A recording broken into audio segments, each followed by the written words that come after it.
Hey, how's it going, everybody, and welcome back into the SFS channel. My name's Gavin, and today we're going to be talking through 5 players that I see as absolute draft steals for the 2022 fantasy football season. We're going to be covering a variety of positions in today's episode: running backs, receivers, quarterbacks, and actually a tight end as well. So a lot of names that I'm really excited to talk about today. And again, I think these guys are absolute draft steals for your 2022 fantasy football league. So as always, if you're new around here, drop down, leave today's episode with a like. It takes 2 seconds, it's free, and it really helps me out. Click that subscribe button to join the community if you're new around here as well, and let's help out as many fantasy football players this season as we can. Of course, if you have questions or comments, anything you'd like to ask me, drop that down in the comment section below. I'll get back to you guys. We've got a community Discord server in the description of today's episode as well, if you've got questions you want to ask on the different servers and channels that we have on there. So go check that stuff out. Without further ado, let's jump into our first player. Of course, as always, I forgot to mention the draft guide. If you're looking for something to help you out with your fantasy leagues this season, look no further than sizzlefantasy.com. We've got you covered with everything you can need, from sleepers, busts, rankings for redraft and dynasty, both big board with all positions combined, as well as position by position rankings. Again, redraft and dynasty, must-own players. I don't know if I said that yet. Rounds 1 through 20 of your drafts this year. I'll be putting together a printable PDF cheat sheet of my rankings for this year, so you can print it off, bring it to your leagues if that's something you want to do. And I'm actually working on a dynasty roster building organizer. It's not necessarily content, but it's going to be something for those of you that play Dynasty that you can use to build your team and evaluate your lineup year over year. So all really cool stuff on sizzlefantasy.com. You can check that out. It's just $5 a month to get access to everything on the entire website. Or if you want access to the entire site through next Super Bowl, so the Monday after the Super Bowl, head over to Underdog Fantasy if you have not created an account or signed up over on that platform. When you sign up and deposit $10 or more using promo code SFS, they're going to double your money. So you put $10 in, they're going to give you $20 to play with. If you put $100 in, they'll give you $200 to play with, or anything in between that. Just multiply the number by 2, and then they're going to give me confirmation that you signed up, and they're going to give me your email address. Basically, when you do that, I'm going to get a hold of you every Friday. I check in with them, and we will get you squared away with the draft guide, access completely free on the website if, again, you head over to Underdog Fantasy and sign up using promo code SFS. So potentially for just $10, you can get your guys yourself hooked up with the draft guide and in-season lineup advice and weekly positional rankings for your teams, as well as access to my Discord DMs. So you'll be able to directly message me on that platform and have help with your lineups each and every single week throughout the entire NFL season for just $10. So go check that stuff out, you guys.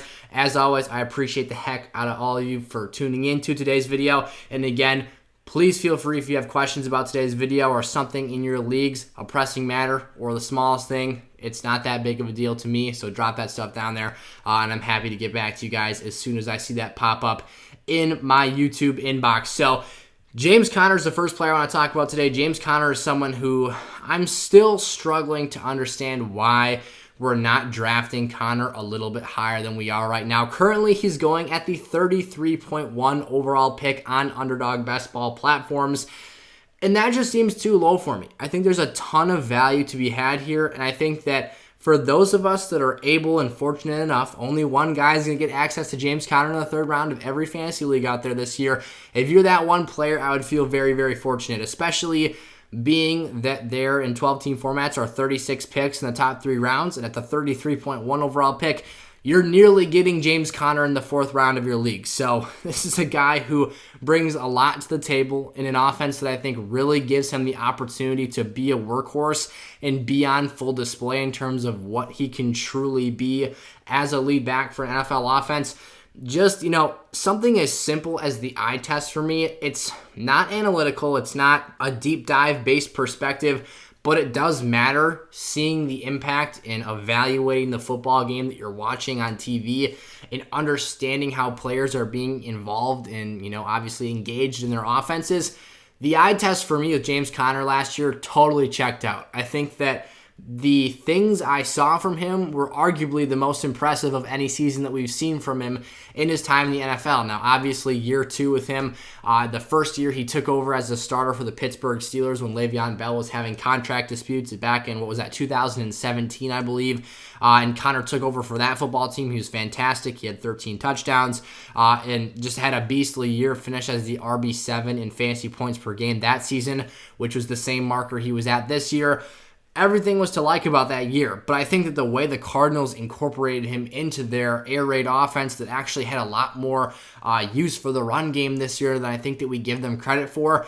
I thought James Conner was equally, if not more impressive this year. He did have a career high in touchdowns. He jumped that number from that 2017 year of 13 up to 5 more, 18 total for Conner in the 2021 season. I apologize if I've got my numbers wrong and it was 2018, not 2017, but I'm 99% sure that's what it was. If I'm wrong, please know it was his season where he was an absolute beast with that Pittsburgh Steelers football team. But just a couple numbers I did want to hit on here outside the fact that I think that James Conner is a solidified workhorse in this offense. We'll get to some potential red flags here as we wrap up talking about James Conner, just to kind of address both sides of the narrative here. But I do think that I overwhelmingly have very positive things to say about Conner and his fantasy outlook for this year. He had his lowest yards per carry of his NFL career this past season. However, the one trade-off and the one piece of context I want to put behind that number is that obviously the more volume and opportunity you have to touch the football, the lower the efficiency is going to be. So when Conner played the second most games of his NFL career this season, you're talking about a guy who is going to see that efficiency dip just a little bit. This is also a guy who had his second most rushing attempts of his career, his second most receptions, and his second most receiving yards, and his, again, second most games played. So you've got a lot of second bests back to that premier season that he had with the Pittsburgh Steelers, filling on for Le'Veon Bell earlier in his career. He is someone who is getting into his later 20s for running back, but this is a big physical body. This is never someone that we expected to be an elite level athlete. He just brings a lot of skills and size to the table here, and that's what you absolutely love to see. And that's ultimately how he came about the majority of his fantasy points. This was an elite red zone producer and a guy who was insanely efficient, not in his yards per touch, his yards per catch, his yards per carry.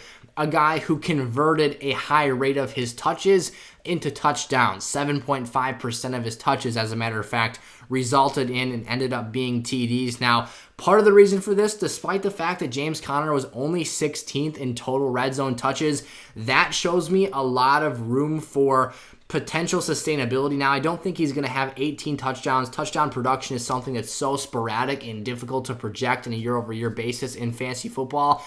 But I absolutely think that this is a 12-plus touchdown scorer as the lead workhorse back in this Cardinals offense. This is a guy who has the skill set, who has the size, and again, I do think that his use case for this offense gives him a lot of opportunity to, again, bare minimum 10 touchdowns. 12 touchdowns seems very realistic for me, so hovering just under that second highest marker of his NFL career, and I think you're going to get a whole lot of scrimmage yards to go alongside that production, and obviously a high-level producing offense as well, led by Kyler Murray. So the reasoning that he was able to have so many touchdowns, again, 18 of them, and have a 7.5% conversion rate of touches to touchdowns, just being 16th in red zone touches, so just barely in the top half of starting NFL running backs, is because 14 of those carries were goal line carries. So you're talking about having the opportunity from 1 to 2 yards out, being able to just hammer the football into the end zone and obviously create a 6-point fantasy play off of a very, very short run. So Conner has the frame, he has the size to be able to do that repeatedly and be used in a very, very effective manner, getting those highly valuable fantasy fantasy touches, obviously because there's such a much better chance that they actually turn into scores, and then obviously the output of points is so much higher. So I think that this year, Conner catches more passes, sees a higher snap percentage than he did last year. He only had a 57.9% snap share because Chase Edmonds literally was the lead back to start the year until we saw Chase Edmonds go down and Conner had to start doing a little bit more on this offense.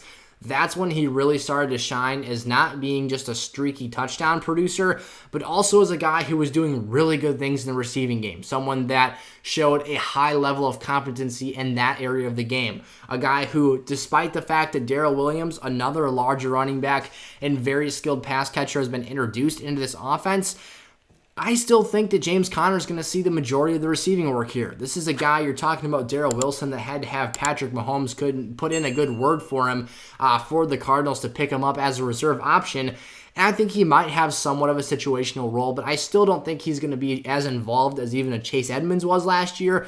And I think that this is James Conner's job to lose, and he's going to have the opportunity to touch the football day in and day out and be a high-volume producer. Arizona was just... for a team that, let's rephrase this, because I was going down the wrong path here. For a team that you think of as an air raid offense, this team was 11th in team run plays per game, so nearly top 10. You're in pretty much just about the top third of the National Football League, so we can strongly say they're in the top half of the league. So you're getting good volume in the rushing department, and again, the size and skill set gives him really valuable utility for this Cardinals offense and puts him in a situation where he could easily be a top 12 running back in any format. Standard, PPR, half PPR. This is a guy who, again, does all of the right things at a good enough level to give you high levels of fantasy output, and he could potentially outscore some of the guys that are being drafted ahead of him just because of how I think that he fits so nicely into this Cardinals offense.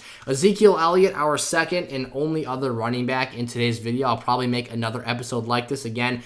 We've got a ton of must-own players to talk about this year. Zeke is actually one of those guys who's made a previous episode where we talked through that phase of things. Again, all of my must-own players in rounds 1 through 20 can be found on sizzlefantasy.com through the 2022 draft guides or through Underdog Fantasy using promo code SFS, and then we'll get you access to that. But Zeke here is a guy, his ADP 39.0. You see it up on the screen.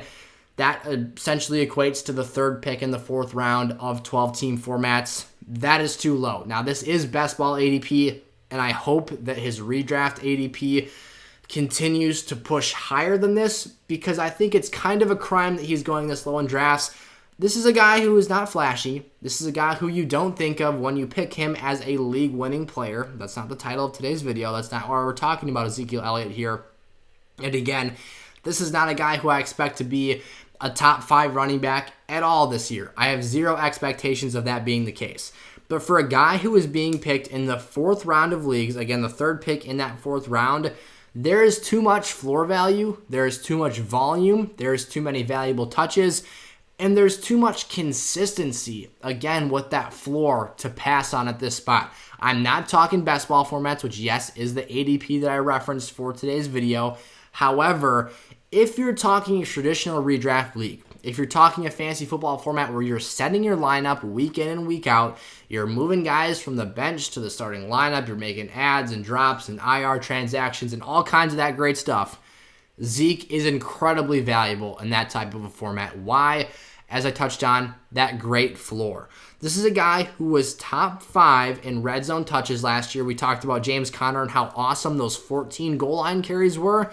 Zeke, again, was top 5 overall in red zone touches, that being inside the 20-yard line of opponent territory, and Zeke had 12 goal line carries. So Tony Pollard this, Tony Pollard that. We'll talk a bit about that more in a second here. He is not getting the red zone touches and the goal line work that Zeke is getting. He's the bigger body, the more physical athlete, and bigger, larger frame.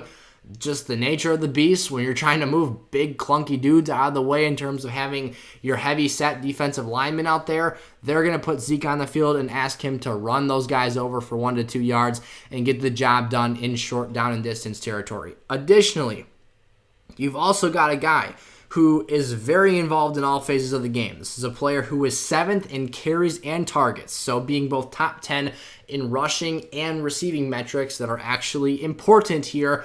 Targets, obviously giving you a higher target share percentage. Now, the Cowboys did throw the football a high percentage of times, so that target share number is skewed down just a little bit to just over 10%. However, you're 10th in total opportunities in the pass game, which is a critical metric, which again, 7th to be exactly specific there. And then rushing, which we all know doesn't net as much of efficiency as the passing game does for fantasy running backs. Still important, still showing the team is giving the football at high levels on the ground. Again, 7th in that category as well. And the main thing I've been trying to hammer home here when talking about Ezekiel Elliott is that for everyone who talks about Tony Pollard and how he's infringing upon Zeke's workload, how he's being used more and more and more and more, that statistically was not the truth. If you look at weeks 1 through 4, pre-PCL injury that Zeke suffered week 4 at Carolina, Zeke was averaging over 20 touches per game through the first 4 contests, basically the first month of the season. After that PCL injury occurred, Zeke's touches declined about 4.5 touches per game down to about 15.65 touches per contest. That's a pretty significant drop-off when you're talking about having nearly a 25% reduction in your total opportunity share of this offense, of your total touch share, really, not even opportunities. Yet Tony Pollard in weeks 1 through 4 averaged 11.25 opportunities or touches per game, while after that injury averaged 11.27. So Zeke's injury did not influence the overall amount of work that Tony Pollard was seeing. However, what it did do was have a negative impact on Zeke's workload. The Cowboys started passing more. They started leaning on Dak Prescott in the vertical game. They did not turn the page and start relying on Tony Pollard as the lead workhorse back for this team. Tony Pollard will still be involved this season. Tony Pollard is a very good player. He is far more efficient than Zeke, and he's a more explosive athlete at this point in his career than Ezekiel Elliott. However, based on what we saw in 2021, it is not the case that Zeke is going to be shoved into the back door, that he's going to be the reserve RB for this team. He will still be the lead back. He will still see more valuable touches. Let's think back to last year. It's not nearly as extreme as this situation, but everyone was talking about how much they loved Chase Edmonds, for those who actually did like Chase Edmonds. How efficient he was, how dynamic he was in the passing game, how on the depth chart he was listed as, the RB1, and so we all expected him to be the lead back for this team after Kenyon Drake left town. Yet James Conner, clearly, yes, he was a new face in that offense, and we just got done talking about James Conner here. Yes, he was a new face. He was coming off of a couple injury-riddled down seasons. However, he had the far better fantasy skill set in terms of his size and ability to see workhorse touches on the goal line. And he was a guy who was a little bit more skilled in the receiving game than I think we gave him credit for. And while Zeke is no Alvin Kamara, while he's no DeAndre Swift, again, he was still 7th in targets a year ago. So I think when you compare the two players, yes, Pollard is more efficient, but when you talk about getting bang for your buck on your touches, and the guy who's probably still going to see more of a touch count to begin with, Ezekiel Elliott is the back to own that offense. That's why his ADP remains higher this season. Chris Godwin turning the page to the wide receiver position, so leaving running backs behind for today's video. His ADP is 58.5 overall, and what was absolutely ridiculous and astounding to me, what has given me so much confidence and faith in Godwin at this ADP, which is essentially, a 5th round pick here. If I'm doing my math right, 12 times 5 is 60, so you're still within those he's a 6th round pick, actually. The thing that I love so much about Chris Godwin here, why we need to be drafting him at an insane clip whenever he shows his face to you in that range of ADPs, is because he finished as the wide receiver 15, yet he missed 5 games. Yes, the wide receiver ones are numbers 1 through 12, yet he missed 5 games and was just 3 spots below finishing as a fantasy receiver 1. This is not points per game. This is total fantasy points. Wide receiver 15 overall last season. That is absurd. He missed almost a third of the year, yet finished as a high-level wide receiver 2. And when you look at the numbers and when you understand what Tampa Bay did in the passing game last season, you see how this was able to happen. He only had a 21.3% target share on the offense. However, this was the number 1 offense in the NFL in terms of their passing output. He had 128 targets, which ranked 17th, again missing 5 games, an 86.2% snap share, and he was 8th in his slot snaps taken, which is a metric you love to see, because if I have a dang good receiver that lines up in the slot on a frequent basis, that guy can beat you inside or outside, regardless of where he releases to and regardless of what direction his route is headed. So for a guy who could play the boundary receiver position at a high level, for a guy who could easily be the number one wideout for any team, a guy who's playing the big slot role, is athletic, is phenomenal after the catch, I might add, third in yards after the catch, again, despite missing 5 games, and was 10th in reception, despite missing 5 games. These numbers are insane. I mean, I can't imagine how high he would have finished. He probably would have been in the top 6 fantasy wide receivers. I'd have to go look at the total fantasy points scored and pace him out had he played in those 5 contests. But Chris Godwin was having a very, very good fantasy season last year. And with TB12 returning, that's only good news here. Gronk is out of the picture. AB is out of the picture. The one question mark we have is the ACL injury. However, if you can give me 80% of this production in the 5th or 6th round, I'll take that every single time.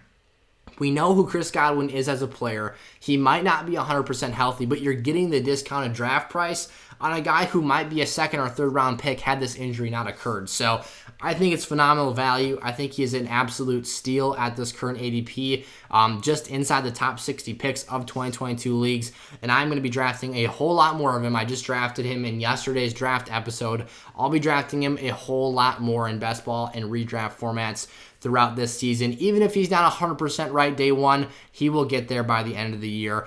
Dalton Schultz, let's talk some tight ends here. So his ADP is 69. Baby, we love to see that. Dalton Schultz is a guy who I think is, I'm just going to put it out there and say this. This can be considered a hot take, if you will.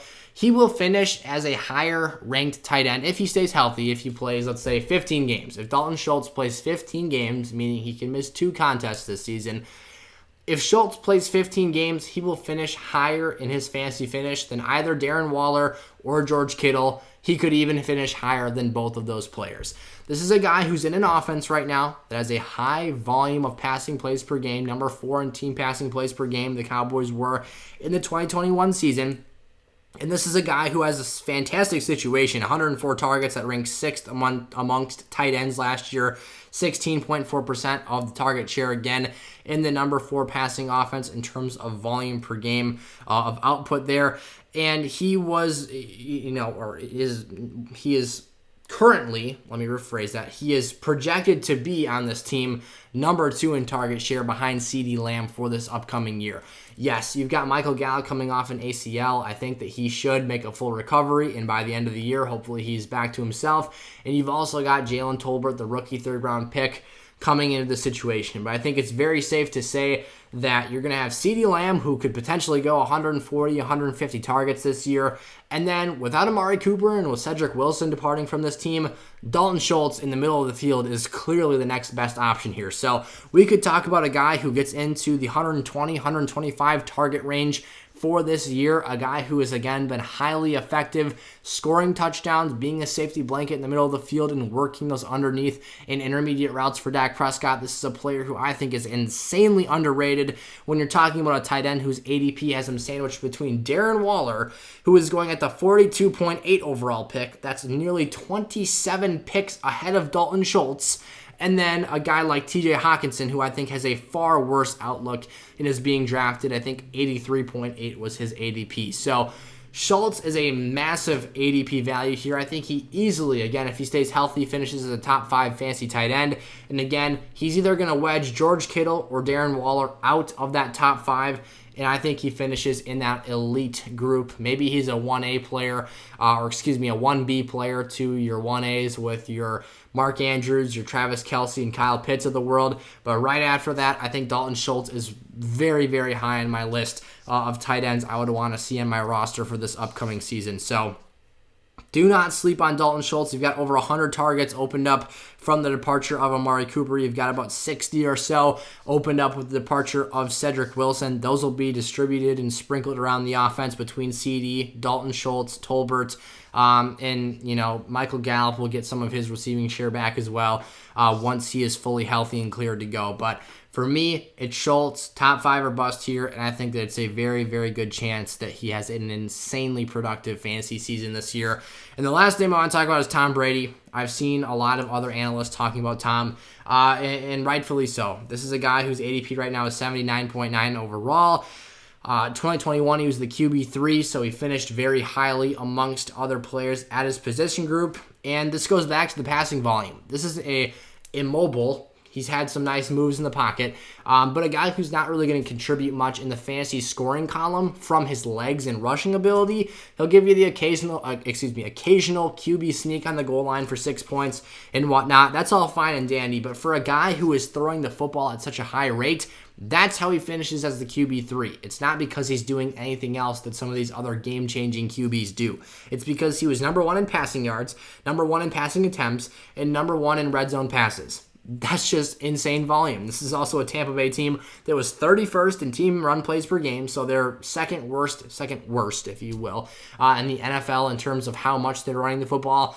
They're just airing it out. They've got weapons. They've got the greatest quarterback of all time. They're sending that football around the field, baby, and they're letting it loose and they're letting it fly. So I think Arians was trying to give TB12 the MVP last year. Wouldn't mind seeing that happen again this season.